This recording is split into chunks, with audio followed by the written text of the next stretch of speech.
चलिए इस वीडियो में हम बात करते हैं पाकिस्तान की, क्योंकि जो जहर आसिम मुनीर ने घोला है, पाकिस्तानी आर्मी वही घुट्टी पूरी आवाम को पिला रही है। अब आसिम मुनीर को सारी पावर अगर दे दोगे तो यही हाल होगा पाकिस्तान का। नमस्कार, आप देख रहे हैं न्यूज़ 18। मैं हूं आपके साथ श्रुति श्रीवास्तव। पाकिस्तान की अर्थव्यवस्था गर्त में गिर चुकी है।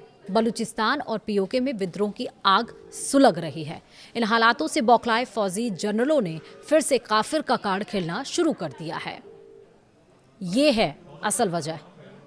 दरअसल पाकिस्तान की बदहाल अर्थव्यवस्था, बलूचिस्तान और पीओके में जलती विरोध की आग को दबाने के लिए रावलपिंडी के जनरलों ने फिर नफरत का दांव खेला है।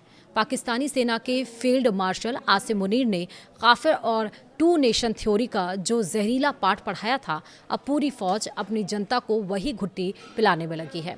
सेना की मीडिया विंग दिन रात प्रेस कॉन्फ्रेंस करके देश की कड़वी सच्चाई से लोगों का ध्यान भटका रही है। पाकिस्तानियों के दिलों में भारत और गैर मुस्लिमों के खिलाफ डर और नफरत भरकर ये साबित करने की कोशिश हो रही है कि देश को फौज की ज़रूरत है ताकि आसिम मुनीर की तानाशाही चलती रहे। पाकिस्तान की सियासत और वहाँ के समाज को समझने के लिए किसी जटिल पॉलिटिकल थ्योरी की ज़रूरत नहीं है। बस एक आसान सा फॉर्मूला है। जब पाकिस्तान की सेना अपने देश के भीतर गर्त में गिरती है और आवाम का गुस्सा सड़कों पर फूटता है, तब रावलपिंडी के जनरलों को अचानक हिंदू मुस्लिम, काफिर और टू नेशन थ्योरी की याद आने लगती है। पाकिस्तान की फील्ड मार्शल आसिम मुनीर ने पहलगाम अटैक से कुछ दिन पहले यानी कि 17 अप्रैल 2025 को विदेशी पाकिस्तानियों को संबोधित करते हुए एक बेहद कम्युनल और भड़काऊ भाषण दिया था। ये भाषण सिर्फ एक सेना प्रमुख की सनक नहीं था, बल्कि ये पाकिस्तानी आर्मी का वो पुराना और घिसा पिटा डॉक्ट्रिन है जिसके सहारे वो अपनी वजूद बचाए रखने की नाकाम कोशिश कर रही है। आज जब पाकिस्तानी सेना की media wing DG ISPR Ahmed Sharif Chaudhry ने बलूचिस्तान के विद्रोह, पीओके में छिड़े जन आंदोलन और TTP के हमलों को छुपाने के लिए प्रेस कॉन्फ्रेंस कर रहे हैं, तो वो असल में उसी नफरती घुट्टी को पूरी आवाम को पिला रहे हैं जिसे मुनीर ने तैयार किया था। मुनीर ने अपने भाषण में खुलेआम भारत, हिंदुओं और गैर मुस्लिमों के खिलाफ सांप्रदायिक जहर उगला। उन्होंने प्रवासी पाकिस्तानियों को संबोधित करते हुए कहा, हमारे पूर्वजों ने सोचा था कि हम जीवन के हर पहलू में हिंदुओं से अलग हैं। हमारा धर्म अलग है, हमारे रिवाज अलग है, हमारी परंपराएं अलग है, हमारी सोच अलग है और हमारी रह रहे पाकिस्तानियों को सुपीरियर आइडियोलॉजी और सुपीरियर कल्चर का पाठ पढ़ाते हुए पश्चिमी देशों में रहने के बावजूद काफिरों से खुद को अलग और बेहतर समझने की सीख दी। अब सवाल उठता है कि 2025 में जब दुनिया आर्टिफिशियल इंटेलिजेंस यानी AI, सेमीकंडक्टर और स्पेस इकोनॉमी की बात कर रही है, तब पाकिस्तान का आर्मी चीफ 1947 की पुरानी और नाकाम हो चुकी टू नेशन थ्योरी का ढोल क्यों पीट रहा है? इसका जवाब पाकिस्तान की कड़वी हकीकत में छिपा है। पाकिस्तान में इमरान खान जैसे नेताओं के साथ जो कुछ भी हुआ, उसके बाद वहाँ की जनता के दिलों से फौज की मसीहा वाली झूठी छवि पूरी तरह से गायब हो चुकी। अब लोग खुलकर फौजी जनरलों के ऐशो आराम, उनके अरबों खरबों के बिजनेस और राजनीति में उनकी बेजा दखलंदाजी पर तीखे सवाल उठाने लगे हैं। पाकिस्तान के पढ़े लिखे नौजवान देश छोड़कर भाग रहे हैं। मुनीर इसे ब्रेन गेन का नाम देते हैं और कहते हैं कि हम अपने एम्बेसडर बाहर भेज रहे हैं। हकीकत ये है कि देश में नौकरियां नहीं हैं और लोग भुखमरी के कगार पर हैं।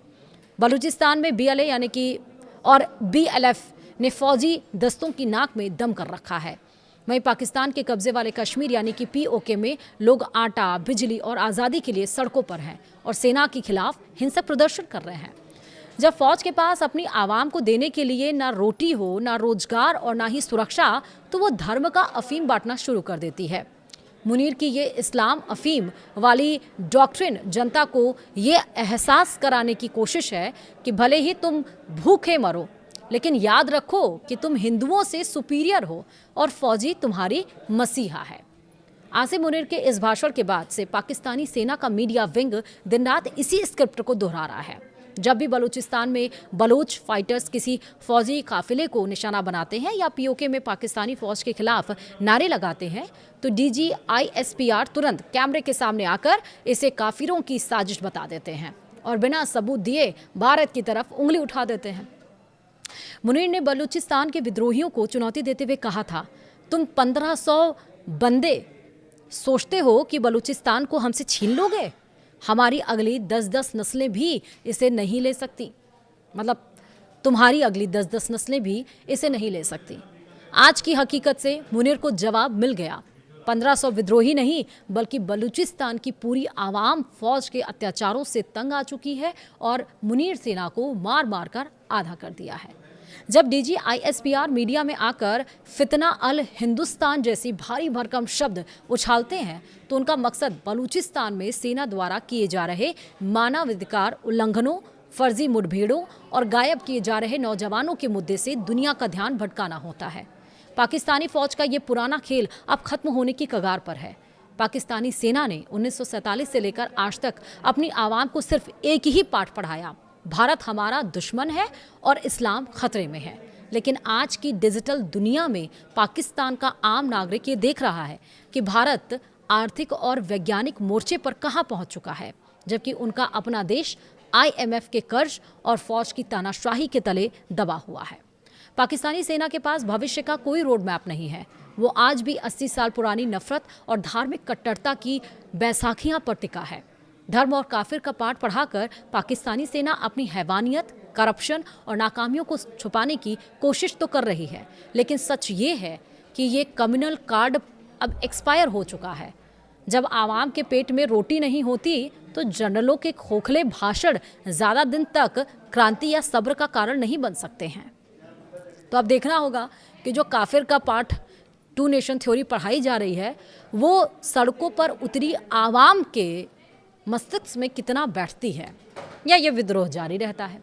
फिलहाल आपका क्या सोचना कमेंट में मुझे ज़रूर बताएगा। वीडियो में इतना ही। नमस्कार।